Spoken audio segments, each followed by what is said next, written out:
बच्चों आज हम ड्राइव करने जा रहे हैं mirror formula using concave mirror.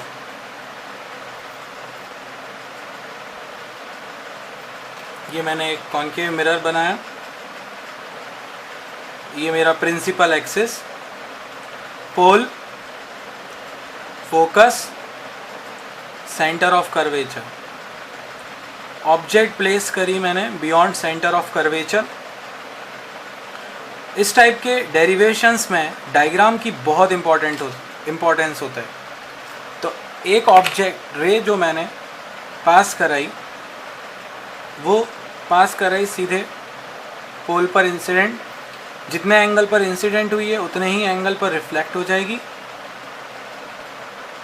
और एक रे मैंने पास कराई थ्रू सेंटर ऑफ कर्वेचर। जैसी इंसिडेंट हुई, क्योंकि सेंटर ऑफ कर्वेचर से जब पास होगी तो नॉर्मल इंसिडेंस होगा, और अगर नॉर्मल इंसिडेंस हुआ तो उसी रे उसी पाथ से वापस हो जाएगी।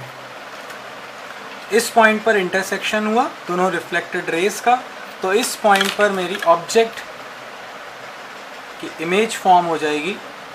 ये हो गया मेरे पास बी डैश ए डैश। ये सबसे ईजीएस्ट वे और सबसे अप्रोप्रिएट डायग्राम है मिरर फॉर्मूले को प्रूव करने के लिए। और अब मैं इसमें मार्क कर रहा हूँ डिस्टेंसेस।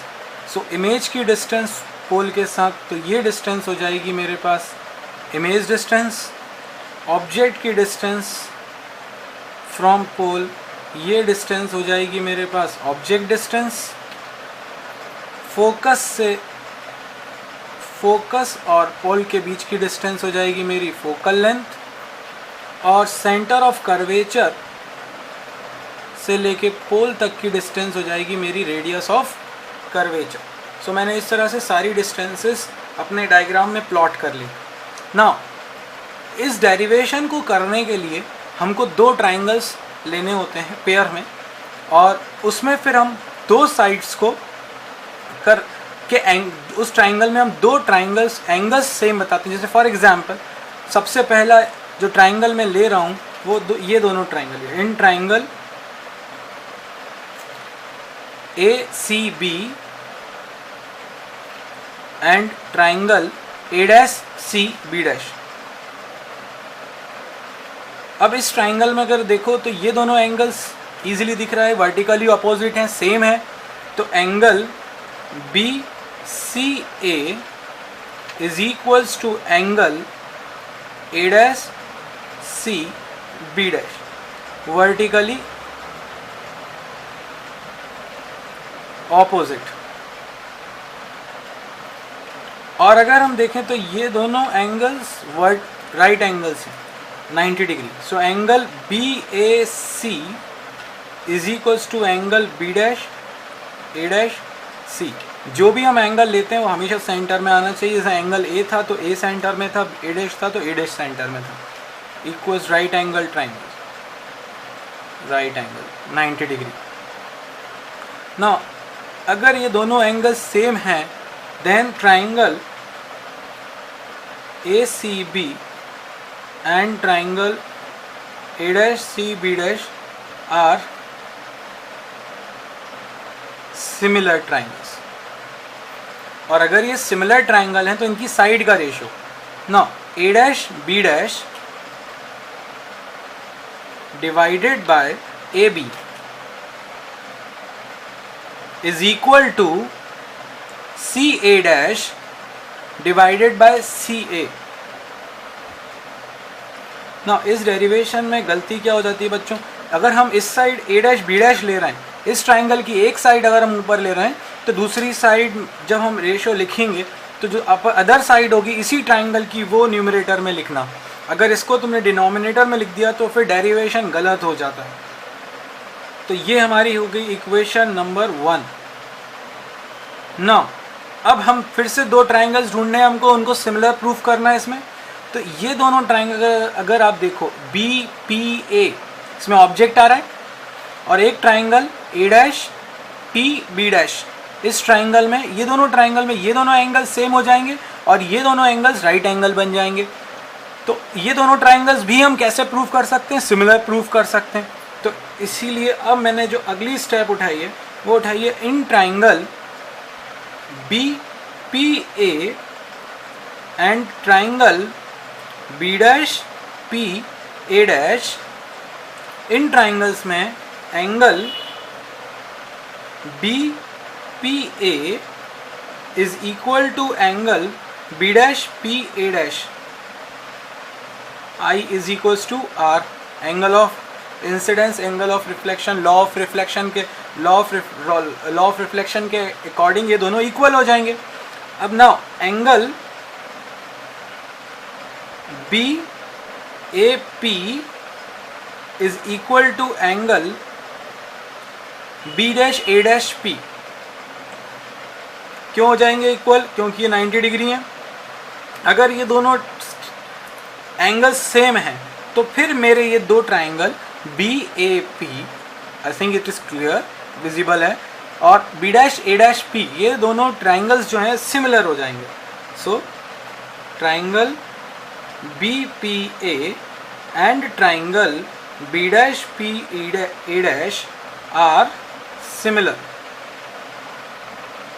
और अगर ये सिमिलर हो गए तो इनकी भी साइड्स का रेशो सेम होगा। साइड्स का रेशो सेम होगा तो A dash B dash divided by A B is equal to again वही P A dash divided by P A. अच्छा, एक चीज और ध्यान रखो, कई बार डेरिवेशन में हम लोग फिक्स इसलिए हो जाते हैं, फर्स्ट इसलिए जाते हैं, यहाँ पर मैंने A dash B dash upon A B लिया, तो मैं दूसरी साइड भी कोशिश ये कर रहा हूँ कि जब मैंने दूसरे ट्राइंगल्स लिए उनमें भी मेरी इमेज और साइड का ऑब्जेक्ट का रेशियो तो आए ऑब्जेक्ट लेंथ का, साथ में ए डैश बी डैश ही मैंने दोबारा से ऊपर लिखा। बहुत आसानी से हम इसको ऊपर लिख सकते थे, फिर बाद में हम रिवर्स करते। उससे अच्छा है कि हम शुरुआत में इस चीज़ का ध्यान रखें। तो A dash B dash upon A B is equals to P A dash upon P A. This is my equation number 2 from equation 1 and 2।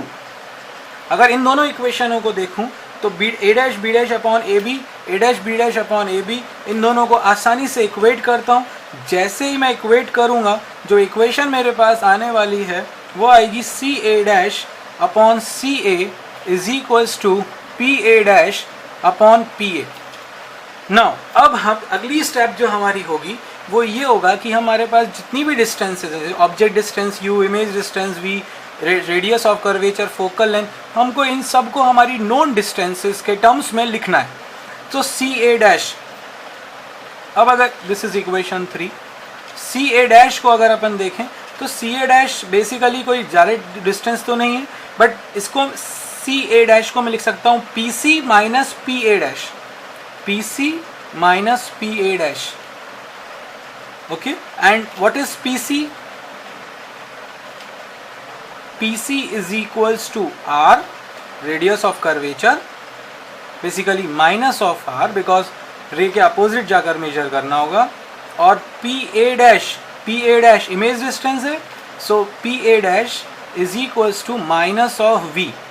So CA dash की वैल्यू साइन कन्वेंशन के साथ आ जाएगी minus R plus V। Now दूसरा term हमारे पास है CA। CA को देखें तो CA भी हमारे पास डायरेक्ट कोई नोन डिस्टेंस के, नोन क्वांटिटीज के टर्म्स में नहीं है। हम इसको लिख सकते हैं PA जो कि हमारी ऑब्जेक्ट डिस्टेंस है माइनस PC। सो फिर से दिखाता हूँ, CA को हम लिख सकते हैं PA total distance minus PC, तो ये डिस्टेंस आ जाएगा हमारे पास। सो ये हो जाएगा हमारे पास PA माइनस PC। अब PA क्या है हमारे पास? ऑब्जेक्ट डिस्टेंस, और PC क्या है हमारे पास? Centre of radius of curvature. So CA हमारे पास आ जाएगा minus U minus minus plus R, तो CA आ गया minus U plus R। PA क्या है हमारे पास? डायरेक्टली PA डैश तो डायरेक्ट है हमारे पास, इमेज फॉर्म हो रहा है इस पॉइंट पर, पोल से इमेज तक की डिस्टेंस, और इमेज डिस्टेंस तो माइनस V हो जाएगा, और PA हमारे पास हो जाएगा object distance minus U।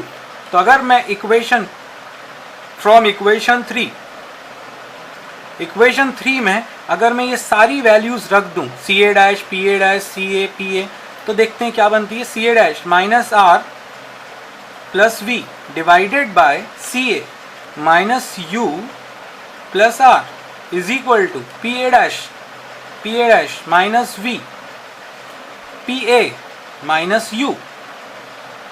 Finally जब मल्टीप्लाई करा तो ये आ गया U R minus V U is equals to U V, multiply करने पे minus we are. Okay, now अब हम क्या कर सकते हैं, हम आर की वैल्यू रख सकते हैं। यहाँ पर आर की वैल्यू क्या आएगी हमारे पास 2f, आर की वैल्यू रख दी तो ये हो गया 2fu माइनस वी यू, ये माइनस इधर आकर प्लस का 2f v is equal to, ये उधर जाकर हो गया uv प्लस uv यानी 2uv, 2 कॉमन होके कैंसिल हो जाएगा, डिवाइड बाय uvf। अगर मैं इसको uvf से डिवाइड कर दूं तो मेरी इक्वेशन बनेगी 2fu, मैं इसको अगले पेज पर कर देता हूं। जो मेरी इक्वेशन बनेगी वो इक्वेशन बनेगी 2fu plus 2fv is equals to 2uv। इस इक्वेशन को अगर मैंने डिवाइड कर दिया, डिवाइड बाय uvf, 2 तो वैसे ही कॉमन होके कैंसिल हो रहा है, तो ये हो जाएगा fu divided by uvf plus fv divided by uvf is equal to uv divided by uvf। fu cancel, 1 by v, fv cancel, 1 plus 1 by u, and uv is cancel out, so 1 upon f. Hence proved.